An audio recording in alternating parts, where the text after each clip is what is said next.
A woman named Kiera sat alone on the edge of her bathtub, the positive HIV test still trembling in her hand. She had given everything to a man who promised forever, but he left her infected, abandoned, and ashamed.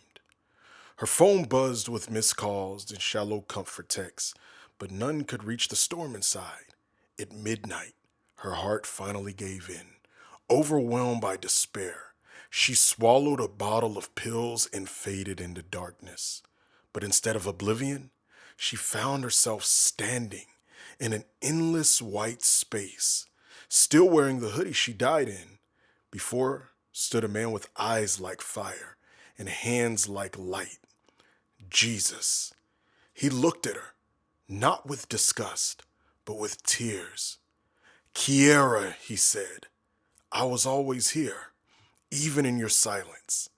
He showed her her life, not just the pain, but the purpose the enemy tried to erase. And then he whispered, it's not too late. I still have use for you. A year later, Kiera stood at a church altar, sharing her testimony to a packed youth revival. I wanted to die, she said, voice trembling, but Jesus brought me back. And the man who infected me, I heard he gave his life to Christ in prison before he died. Gasps rippled through the crowd, but one young woman in the back fell to her knees, sobbing uncontrollably. After service, she approached Kiera, clutching a crumbled photo. That man, he was my brother, she said. I came here today just trying to find hope.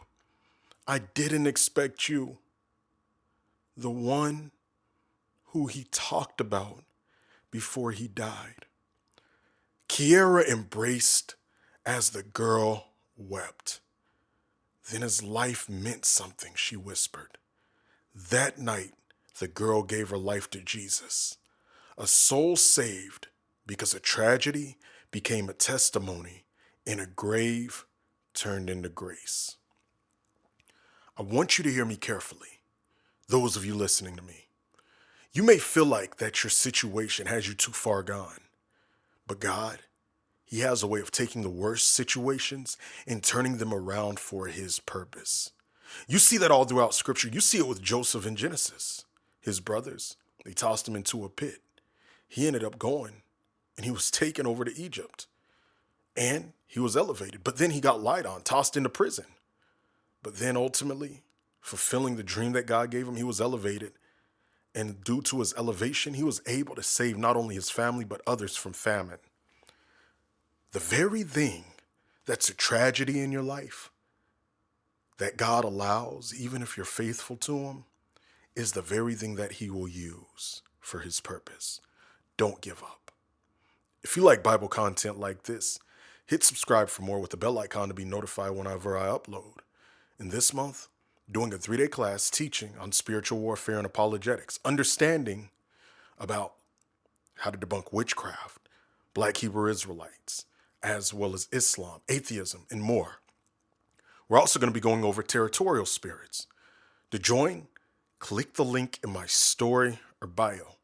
It's a pre-recorded class. It's not live. So if you work, you have the links to watch at a later date.